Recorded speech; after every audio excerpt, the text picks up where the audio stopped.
Welcome to the Learning Can't Wait podcast, an iTutor production. At iTutor, our vision is to ensure every child has access to education, regardless of circumstance. Each episode, we will be joined by pathfinders within and around the education space, who are bringing about transformational change on behalf of deserving students. I am your host, Hayley Spira-Bauer. Welcome, everyone. Joining me today, I am honored and humbled to introduce Dr. Jennifer Wilson, who is the Putnam Northern Westchester Boces Education Technology Coordinator. Welcome, Dr. Wilson. How are you this morning? Thank you very much. I'm very pleased to be here. I'm doing well. Hope you are too. And we're also joined by Katinia Davis, the Chief Instructional Support Services Officer in South Carolina's Richland 2 School District. Welcome, Katinia. Good morning and welcome to everyone. It's wonderful to be here. Thank you so much for having me. I know the reasons why the two of you are our very first guests on this hybrid webinar podcast format, but I'd like the attendees who are joining us from all over the United States to get a chance to know you as well. So, Dr. Wilson, I'm going to start with you. In what ways have you defined innovation in your own life, in your own professional world, that makes you a candidate to be one of our very first guests on today's podcast? So, Hayley, I think innovation starts with an idea that is then implemented. But what makes it innovative is that the implementation actually produces a change. So I'm looking for things, not only like a great new idea or, something to try out, but that the result of the implementation is that there is a change that's made. So a value add. I love that. I think that many people in the audience may agree that is a great way to define innovation. I'm excited to hear about all the ways in which you've either found or discovered or even implemented ideas that brought about great change in our conversation today. And Ms. Davis, the same question for you. How do you define innovation? How do you define it in your professional or personal life? And to give people a reason for, why we were so excited to have you on today. Oh, thank you so much, Hayley. I would say that innovation is really taking something that you normally do and doing it differently or adjusting it to really make it flow easier or in a new way for individuals and in a work kind of way. And in my personal life, it's really, adjusting things so that I can maximize time with my family. So innovation, I hear a similar theme as what Dr. Wilson was talking about with Yes. a value add, with a bend towards efficiency.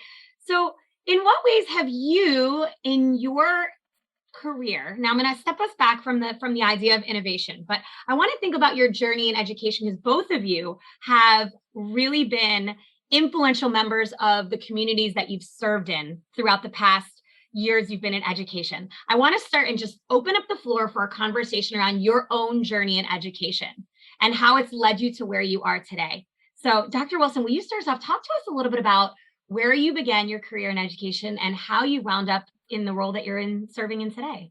So I'll be honest, I didn't ever see myself as being a teacher or in education, but when I was in college, I was really inspired by one professor, Tom McHugh, who shared that he was teaching students Shakespeare using rap songs. And this was back in the late 80s, just to tell you how old I am. And he really intrigued me that you could reach certain goals with students and teach things, not just, you're reading the book and answering the questions. And so from there, I spent an extra semester at Vassar College to become certified as a teacher. And I started teaching in Westport, Connecticut as an elementary school teacher. And very early on, I was a little different than a lot of the other teachers. We didn't have assigned seats in my second grade classroom. My students wrote their own report cards, and we had parent-child teacher conferences because my students created portfolios to share with their parents what their strengths and areas of need as learners were and what their goals were. So I spent a couple years in the classroom in Connecticut, and then I moved to New York when I met my now husband, and I became an administrator about 20 years ago, and I've done a whole host of things from being a tech director to being a principal to being a director of special education. But during all of this, I was always very intrigued by the innovation that technology could offer to learning. And so I'm really thrilled to be in my current position at Putnam Northern Westchester Boces, where I work with the region and specifically our 18 component school districts and our programs here on campus, where we have about 1,500 students a day, to really look at how can we leverage technology to improve student outcomes. I think different can be a good thing. Ms. Davis, I feel like you might agree with that. The two of you had some parallel paths along your career. Is that right? Yes, I was just thrilled when Jennifer was talking about her pathway, because very similar. I didn't initially start out wanting to go into education. I, during high school, took a lot of business courses and really loved accounting and had planned to become an accountant. And I started tutoring and tutored during freshman year of college and found out that I really connected with peers and teaching them. And I kind of flashed back to a time when I was in high school and I was a mentor buddy for a young lady that was a quadriplegic, and spent a lot of time with her and decided, you know what, I think I really like working with others. And I don't know that being in my office, working with my ledgers is going to be fulfilling. So decided I would merge my love of numbers with education and became a math education major. And so loved working in the classroom as a high school and middle school algebra geometry teacher and really connecting with others, but decided that I wanted to broaden my scope a little bit and moved into school administration and worked with Title I. And when I made it to the district office after being an assistant principal, and my superintendent came to me and says, I know you love working with people.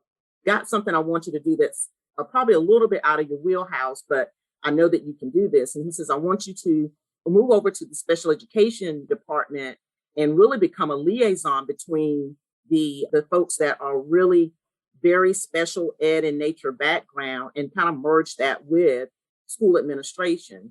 And so it's like, okay, this is a little different.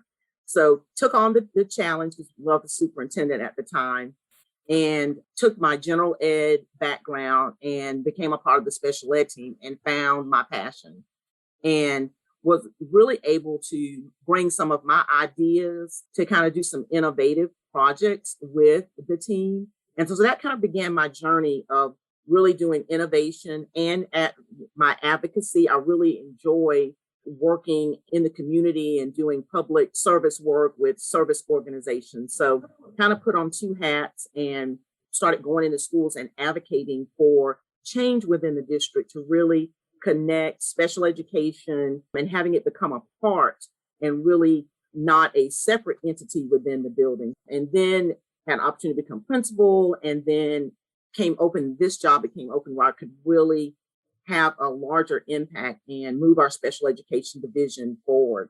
And so got into this role, and it has really allowed me to kind of get special ed out of a silo.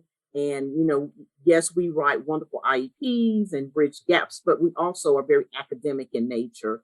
And so our district has an innovation incubator. And so we're able to take projects there and work on them. And we've had multiple special ed teachers go in there and work on innovation. So it's such a critical part of a school district if you want to find success.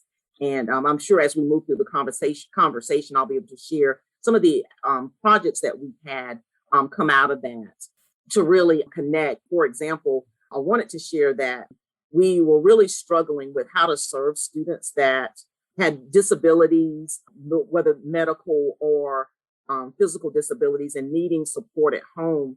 And so we had an opportunity to work with our tutor to bridge that gap and provide services for our students.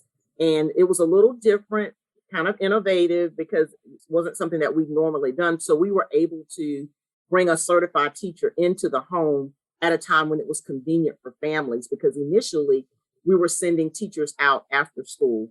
Well, prime time for students is during the school day. And so we were able to use this new connection with our tutor to bring that teacher into the home during a time when it was most effective for a family. And that's innovation to me at its best, when you can do something to really help your families that you're serving in your school district. I just have to share that my experience with iTutor was very similar. We partnered about 4 years ago, and I saw the ability to, and this was before COVID, before everybody knew what a Zoom meeting was, and all of a sudden we had a way to reach medically fragile students during the school day with a certified teacher to really help them move forward, where before we were waiting for our teachers to be done with the school day and then they would tutor. And also there were some situations where for medical reasons, we couldn't send someone into the home because they couldn't be exposed to germs. And so, yeah, iTutor I remember very well the first day I met the two individuals from iTutor who told me about their product. And I'm like, I'm sold. Now we just have to get this into the hands of students. Absolutely. Absolutely. And I want to tell our listeners, I specifically did not ask Dr. Wilson or Ms. Davis to be talking about iTutor here. And, we're really proud of the innovation that we bring to school districts. But I really want to shine a light, right, keeping that theme alive, on the specialized population of students with disabilities. I've heard both of you now name that as driving forces in how your career has progressed. And specifically, there's a topic that I want to pull out, which is about advocacy work for students with disabilities and how advocacy work ties into innovation.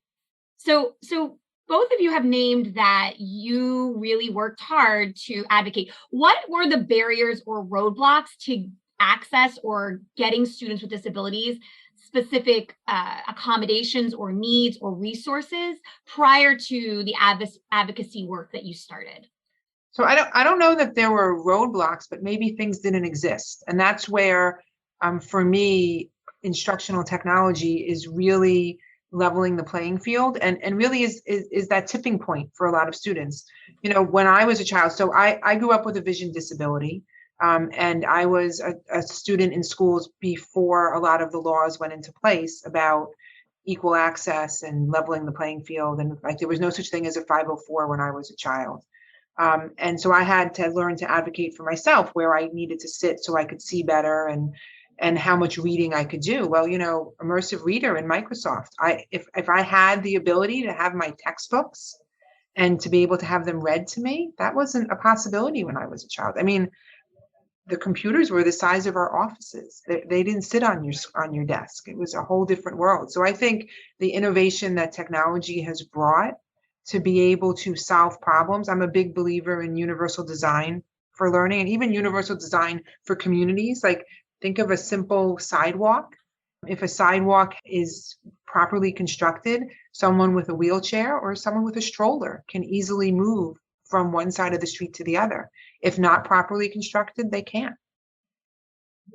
Yeah, there's a level of privilege that comes with access to what everyone considers standard. Right? I mean, even opening a door. Look at the doorknob in your house. I mean, I put in new doorknobs in my house because I wanted the ones that you could push down and not the ones you had to twist, because my mom is in her 80s and she has trouble twisting. In fact, she's twisted enough of my doorknobs and broken them off. So I'm like, I'm going to give her doorknobs that you can push down. And you think about that, that's a huge innovation, but it's also an accessibility. And I think that's where technology really, and I think through the pandemic, we've seen how students can learn using technology that maybe we didn't think they could in the past. Yeah, and I agree with that. I think, that the access, whether, technology or, just simple things for I know for our school district was really opening the doors for collaboration between students with disabilities and students without. And we had a teacher that took on a service animal, and it became the facility dog for her school.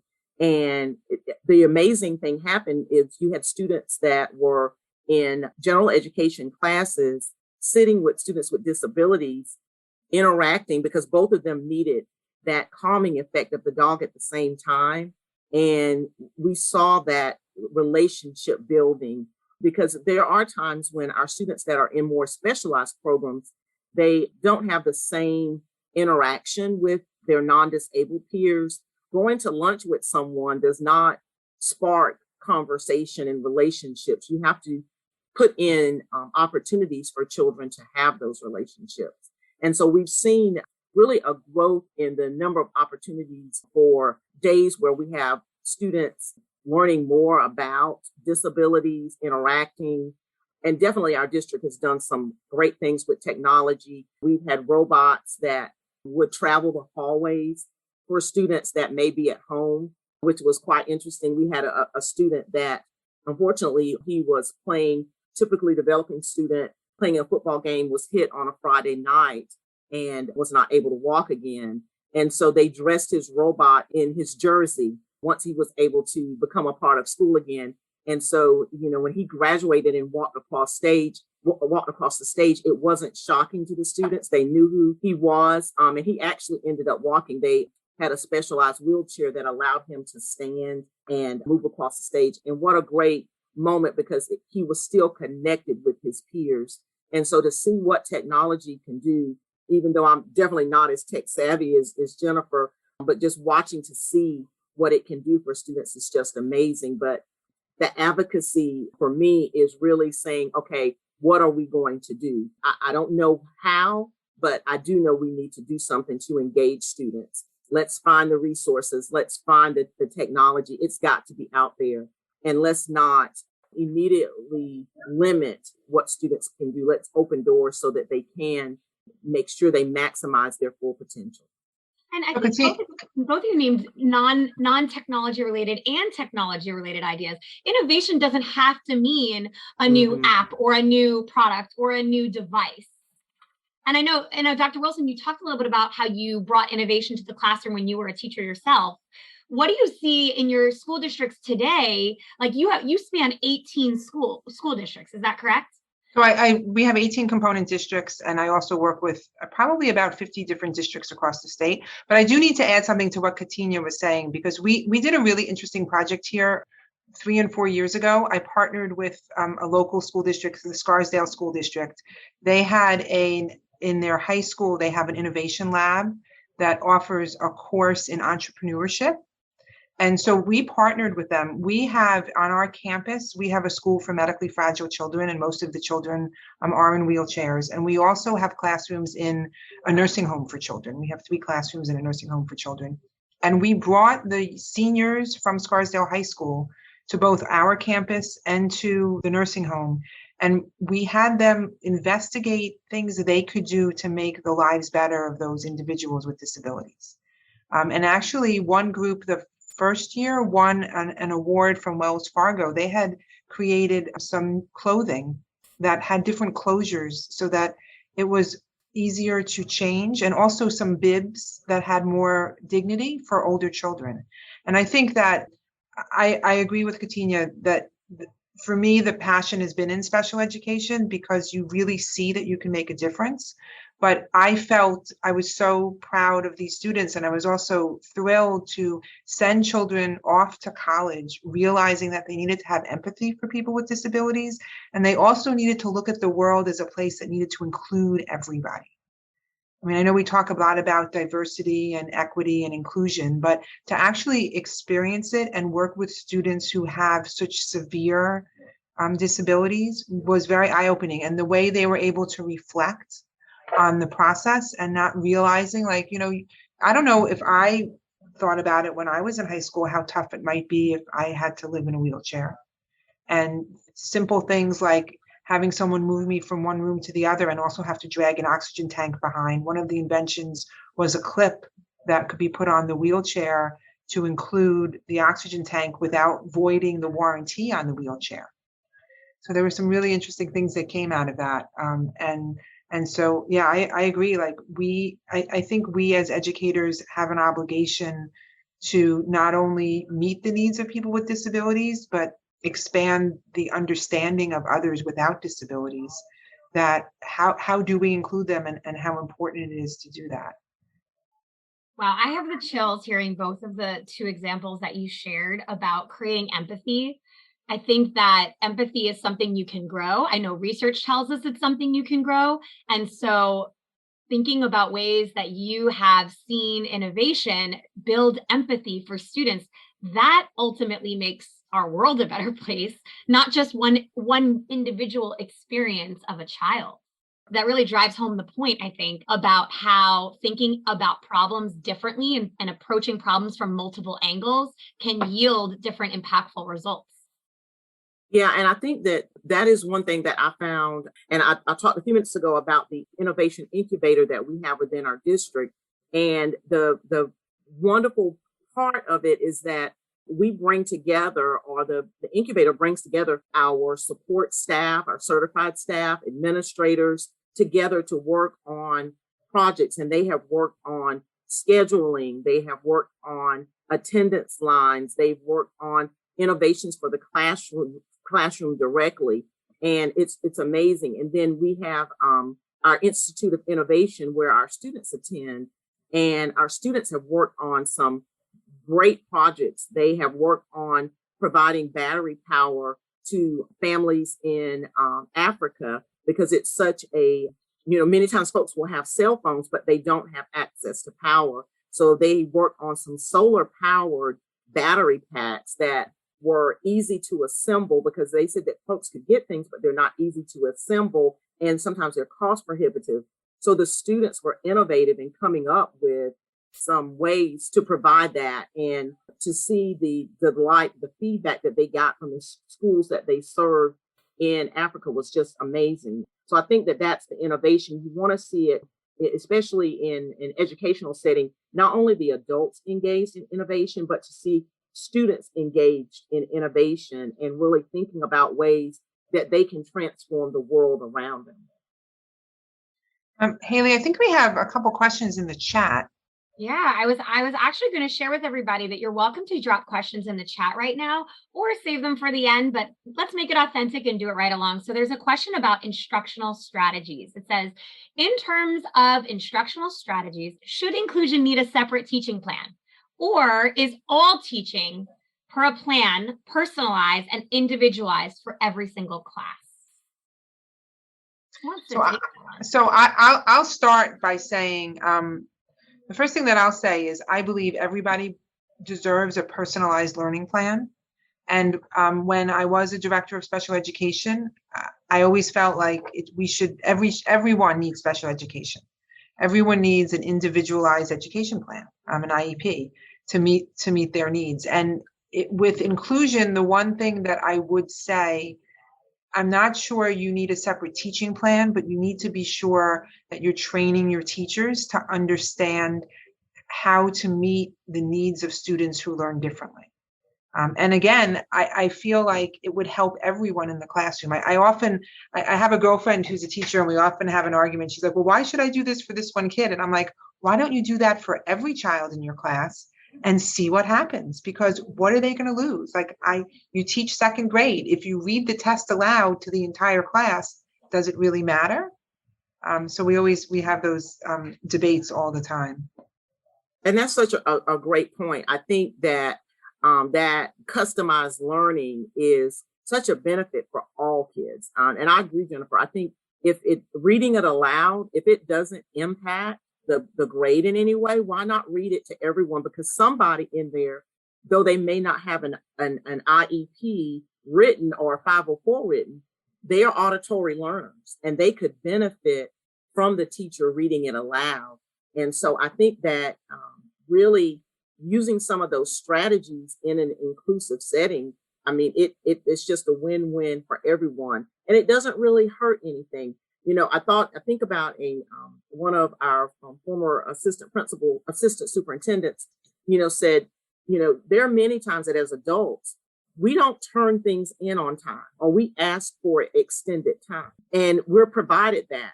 But as educators, sometimes we can be very punitive when a child says, you know what, I need a little bit more time. And we're pretty adamant about our deadline. But by the same token, we will turn around and ask our supervisor for a little bit more time for whatever's going on in our personal life or work life. And so really it's giving those strategies to children at an early age teaches them to value that. It teaches them to value that, for the most part, you turn things in on time. But if you can't, you ask for a deadline, you don't avoid the situation. And so I think that instilling those skills, those soft skills, is so important for our students. And sometimes it boggles my mind that these ideas are innovative, right? The idea Yes. that we should tailor our teaching, tailor our programmatic structures, tailor our systems to support every individual child. But I think that's why you're here today, because it is second nature for both of you and for the communities that you serve. But it isn't necessarily widespread across the board. It is an innovative idea. Yeah, I think innovation is a great term, but it's really what we should be doing anyway.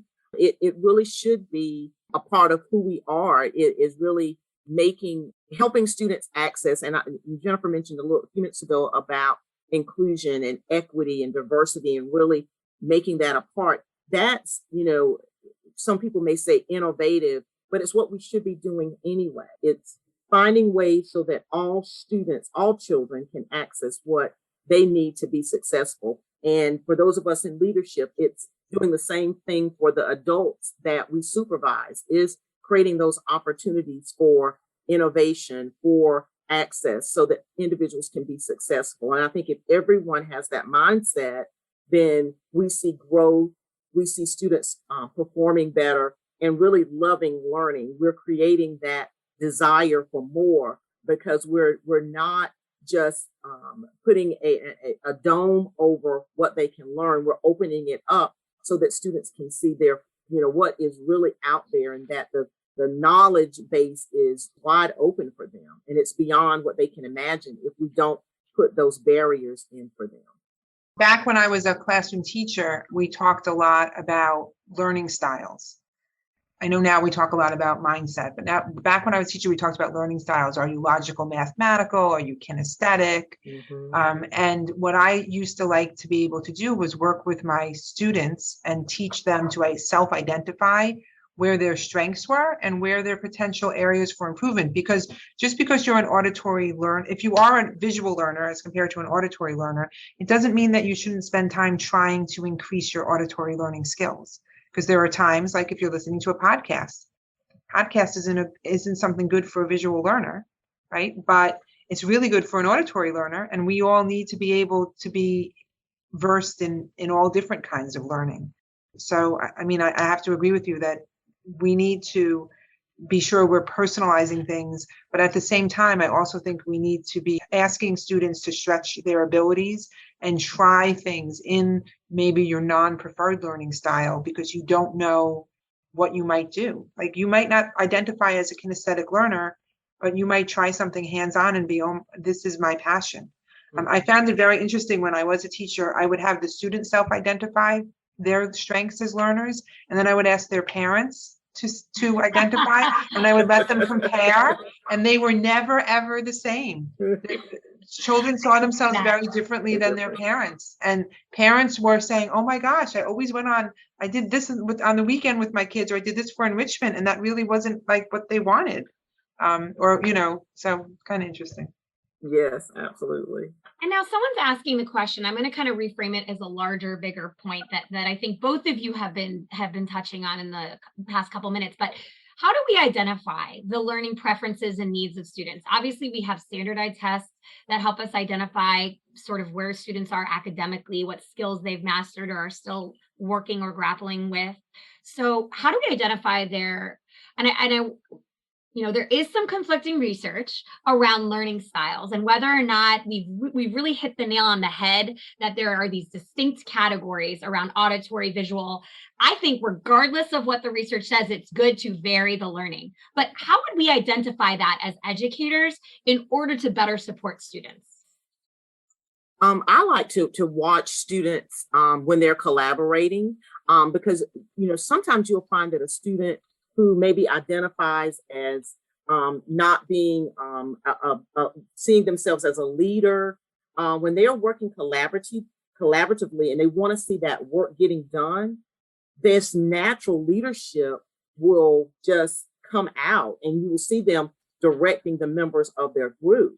And maybe that student who you thought would be the natural leader, they might really pull in and be the person that really becomes the more hands-on organizing person. So sometimes it's just watching students in their natural environment when you have them working together. And I think it's very important, especially for that student that may be more reserved, is to notice and capitalize on the fact that they are a natural leader and help them really develop that and take ownership of, you know what, I am a leader. Though I may be quiet and reserved, you can use that and lead from that, lead from that position. So I think it's very important that we allow it kind of to come out naturally. In addition to the things that definitely that you shared, Hayley, the assessments, and that type of thing that children will do. But I think watching them is such a great way to learn who they are as learners.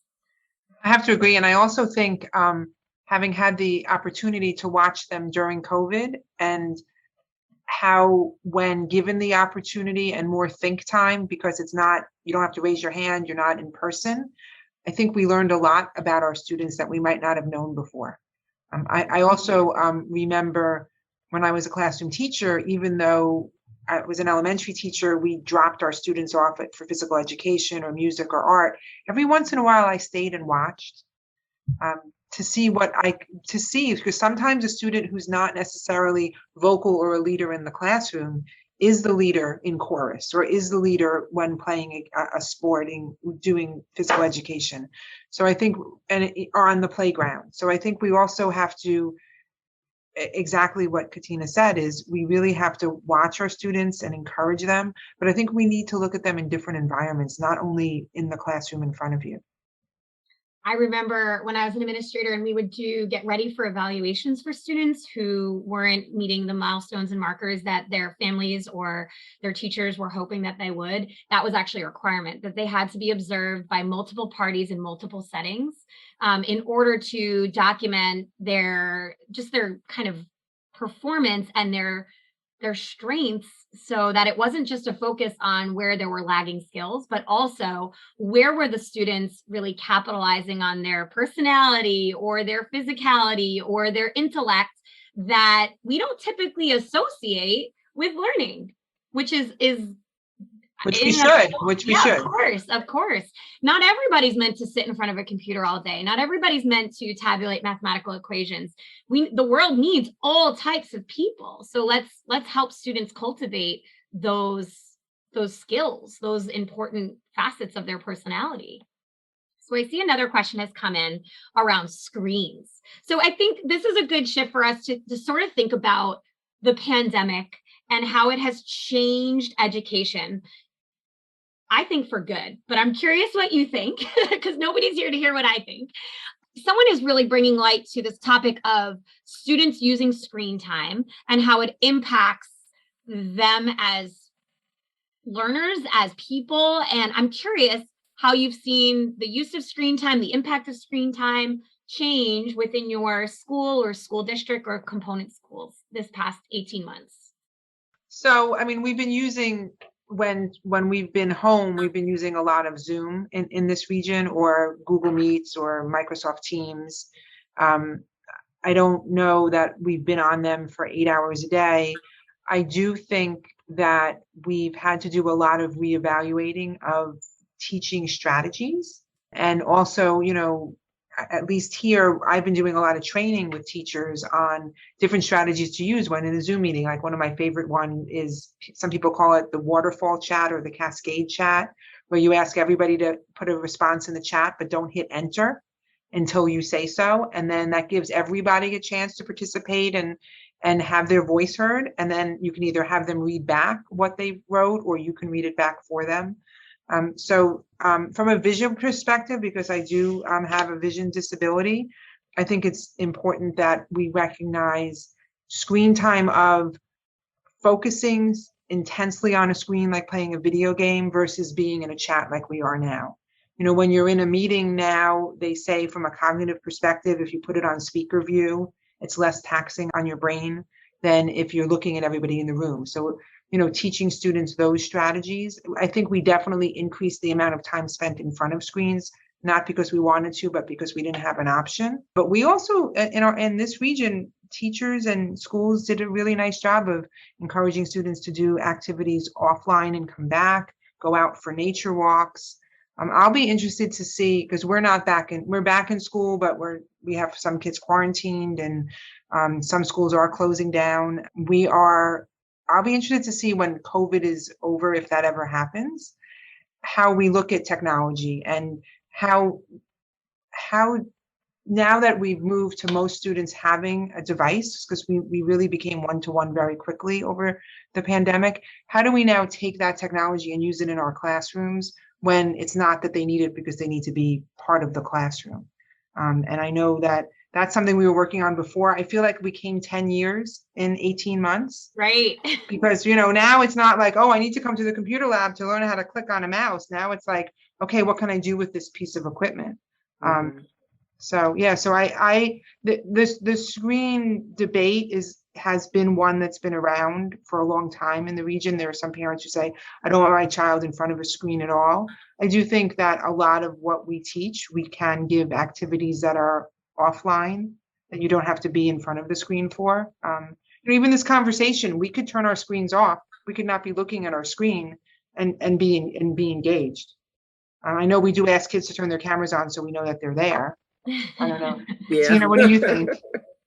Yeah, I definitely agree that the pandemic really caused us to very quickly seek solutions to end the inequity of access to technology, the hardware and broadband, so that all children, for the most part in this country, they either have it or they have a hotspot or they have something so that they can connect, which I think, has really opened the world for students that did not have access before. But it did open up the conversations about screen time. And, we did have some parents, just as Jennifer had, that, they did not want their children to take advantage of the one-to-one that was available. So we had to be creative. And so it does lend that the fact that there are, we can still do many of the educational things we need to do without technology. But the reality is technology is how we are working and learning now. And so we have to move our students forward very quickly.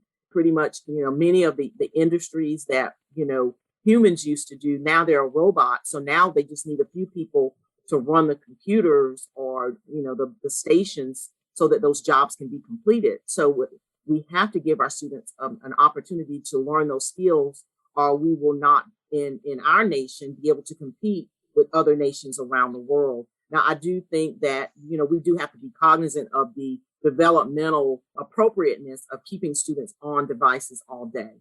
In just like in Jennifer's schools in her region, we, during our professional development with our teachers in our district, we talked about, 15 minutes of an activity, giving students opportunities to maybe go look for something in the house, to engage with the lesson, just to get students up and moving and to get them away from their screen. And, teachers would say, turn your screen off, and then we're going to come back in 5 minutes and we're going to share and that type of thing, to try to get students away from their screen. It's the same thing that we do when we're at our workstations.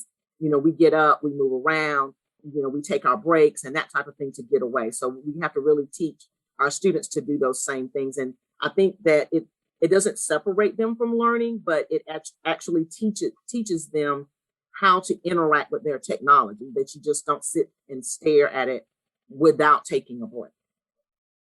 It's an informed adoption of technology, right? Yes. And it's now we have a little bit of hindsight.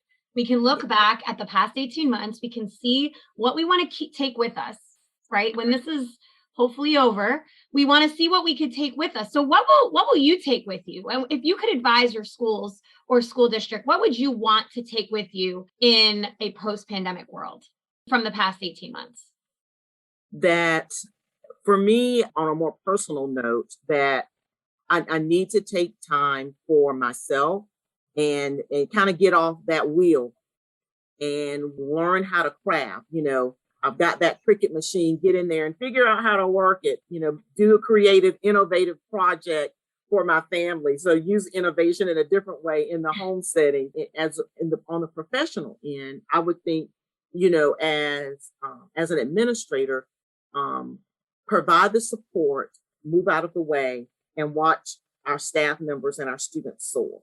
Sometimes we can get so caught up in the regulations that we're checking boxes. We really need to make sure we're letting teachers teach and students learn. What do they need in the classroom? What are they sharing with us? Because really, when this pandemic hit, everybody had to get in there to work. Teachers had to really say, this is what we need to make it work. And then we were on our end at the district level, trying to find those resources and pulling them together, putting that professional development together. And so it really became that usually that hierarchy was flattened very quickly, because we really had to all get in there and, make packets when this first happened, because every student didn't have technology. So how are we going to get that out? How are we going to get mental health services to our students that needed it? Okay, we're going to get on the bus. We're going to be in the community. We're going to have students coming up that say they need assistance and need somebody to talk to. That was something we had never thought to do, because during the summer, sometimes there would be that gap for students. Now we're like, let's get in there and have, services available for students year round. So innovation has brought about so much. And I think just keeping that wheel flowing of innovation and let's think about things and open the door for things we've never done before. For me, for you, yeah. And so you for can me, do the personal and professional. Yeah. Okay. I'm cool with hearing both. So from a professional standpoint, for educators, I think the big takeaway, the one thing we have to remember, we learned there were a lot of things that we were very frustrated with, right? But there are some good things that came out of having to be remote. And one of them for me was, and it happened today when we joined this webinar, is everyone says, how are you? And you take that moment to just check in, right? I can't tell you how many times when I was a teacher, the kids arrived in your classroom and you just say, good morning, and you get started, but you don't take that breath, that pause, right? To just check in with everyone in the classroom. I remember early in my career, I had a mood meter in my classroom and my kids had mood meters. How are you doing today? And we used to do that. I did that with like third and fourth graders, but I think I do it now in every workshop I do. I take a minute to say, on a scale of 1 to 10, where do you see yourself today? And how are you feeling? Or I put up, there's like all kinds of great images on Google, different dogs and how they're feelings, or on a scale of Baby Yoda, how are you feeling? And then personally, it's just taking some time to decompress every day. Just because I found needing to walk away from the screen. I go home now much more tired because I'm in front of a screen all day, and I need that time away from a screen. And so when we're back to a point where I am back in classrooms and back in face-to-face meetings, I won't need that as much. But, even when I go home, I try to have a no technology day. One day, either Saturday or Sunday, I don't turn a computer on. And we have a lot of them in our house, and they don't go on. They don't go on. But the other thing that I really take away is I wonder if, and this is a question I've had for a very long time in my career, I just wonder if the structure of how we do school is what we need for all of our students. I don't know if people realize, but it was back in 1892 that it was determined that we would have 8 years of elementary school and 4 years of high school. And at that time, the recommendation was 4 years of English, 4 years of social studies, 2 years of math, and 2 years of science, which is still New York State high school requirements. That was from the National Education Association of the U.S. Committee on Secondary School. It was called the Committee of 10. I wrote my undergraduate research paper on that. And it was 10 white men who decided what we were going to do. And I think it's time that we have a diverse group of people look at what we need for all students. And this whole last 18 months makes me wonder, like, should school be from 8 to 3 for students? Are there alternatives? Do we have students who need night school and need it to be synchronous, but not where they physically have to go somewhere? Do we have students who are always going to learn better not being in a classroom of 23 because of anxieties or other reasons, medical conditions? So I really wonder, like, is there a different structure for our entire school system?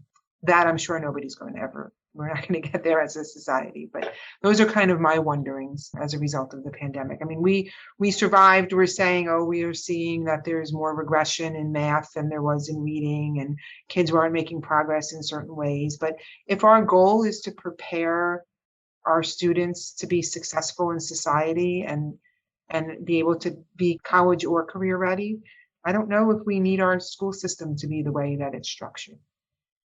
And that's one of the reasons I don't mean to go back to kind of sell iTutor, but it's one of the reasons you think about iTutor. iTutor works really well for some students. And in New York State, it's 10 hours a week of one-to-one tutoring on the work that they're missing in class. 10 hours is a lot less time than they normally spend in the classroom, but it works. Yeah, and there are some questions around the use of additional services. So I can definitely transition us to deal with that. Before I do though, if there's a moment to rabble rouse and there's a moment to break the mold about what we've always done, this is the moment, right? This is the moment for us to evaluate, to look back and see where are opportunities to do better. Our kids deserve that. And so I'm really glad that both of you have named that, both for yourselves, like where can I do better for myself and my family and the people that love me and that I love, but where can we do better for the kids? Because we don't have to continue on the path if it's just the way we've always done it. There's no reason that we have to do that. Let's use research. Let's use science. Let's use, people in the field that are changing the game to help drive us forward as a society. Absolutely. I agree 100%. So there are quite a few questions that I would love to just kind of bring us to the end of our time together, close us out with some of these burning questions that our participants have today. The first one is, other than certified teachers, what actually helped you decide to go ahead with iTutor?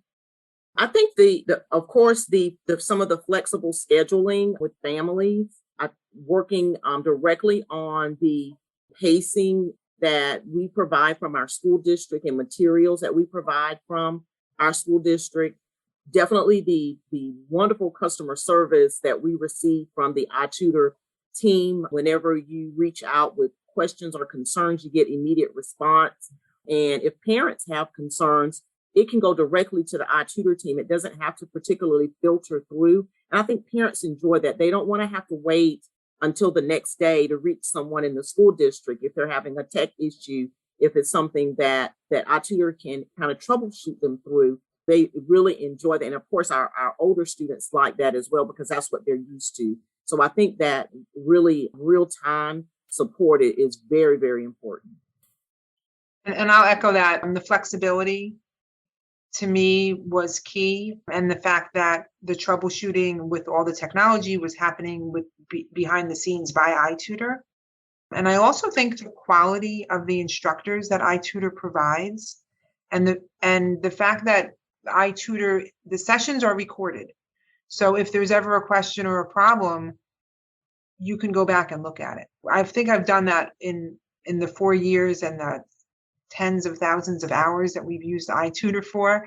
I think there was once a question, and it was actually a pretty silly question because the tutor had no power at their house and had driven to a location and sat in their car outside of a Starbucks to conduct the session, and the parent was upset. And we were able to look at the video and there was nothing wrong with the session. It's just that the person, yes, they were in a parking lot, but I thought the tutor was pretty creative. But yeah, the flexibility and also the caliber of the instructors that are provided. I think that there are a lot of people who are, again, thinking about ways to personalize learning. And so folks like you have turned to iTutor in an effort to make the learning experience for a child specific to what their needs may be. There is a question here about tutoring as well. What do you think about hybrid models of learning? And do you think tutoring or teaching services like iTutor offers or other organizations offer will continue post-pandemic? So I definitely think that it'll continue post-pandemic with my special education hat on, knowing that in New York State, if a child, I believe what it says is if a child is absent for more than 10 consecutive days, you have to provide tutoring. So I don't know if they're absent in a hybrid environment if you have to provide tutoring. We're always going to have students who are potentially suspended, the medically fragile, who, if you have a suspended student, are you going to have them come into your classroom, or is that a reward, right? So I do think that we're going to always need tutoring. I mean, we're not replacing teachers in any way with tutors. This is for the exception, that 1% of your students who, for some reason, aren't in school and need to have an education. And we do have an obligation to provide a free and appropriate public education to all of our students. Not to mention the research is really strong around tutoring, right? So right now there's a bunch of state initiatives across Rhode Island, across New Jersey to implement wide-scale tutoring, not just to remediate gaps, but to help advance kids forward, focus on the skills ahead of them as well, not just the skills behind them. Katinia, I'm curious on your end too. Do you see tutoring existing in this post-pandemic world? I know you were doing it before, so I think I know where your answer is, but how will you use tutoring in a post-pandemic world? Let's maybe change that a bit. Yeah, I think we are going to definitely continue tutoring for our students. I think it will depend on the grade level. I think we'll probably continue to do small group for some of our younger students, because sometimes it's a little bit more challenging for them to maybe engage one-to-one with the tutor. But with our older students, I see it becoming 1 or 2 students digging into content more on an individual level instead of maybe some of that whole group type of tutoring. So I definitely see tutoring being a part and more students taking advantage of tutoring, because I think instruction is going to continue to change. And I think students will want to have additional opportunities to have their questions asked outside of the school day. And I think tutoring will definitely lend itself for that. That's a great iteration on what you've done before, plus the learning. And I think that what we talked about is innovation, how you both defined it at the start of our conversation. All right, well, we have time for one more question. I'm going to ask a question that was posed quite a bit ago. It's very specific, but I think that Dr. Wilson will have a really important light to shine on it. So as we discuss innovation, have you had any experience providing services for students who are incarcerated? I oversee students with disabilities in local and regional jails for the state, and it has been difficult trying to facilitate instruction in these facilities. So what I'll answer is my first teaching job was in a men's maximum security prison at Greenhaven in New York. And first of all, thank you so much for working with individuals who are incarcerated and trying to be sure that they receive an education. And I think, honestly, the best thing is going to be to partner with the jails. We were, as an instructor, we were there. It's just a matter of everyone seeing the importance of the education for the people who are incarcerated. And I definitely could see using video conferencing as a platform where individuals are tutored. It might not be able to be on a computer one-to-one, but more projected in the room so that someone at the facility can be supervising and hearing what's going on. But again, the fact that iTutor records what's being said towards the session could be really helpful to you on their proprietary platform and how it works. Might really be a game changer if your local authorities are willing to accept that.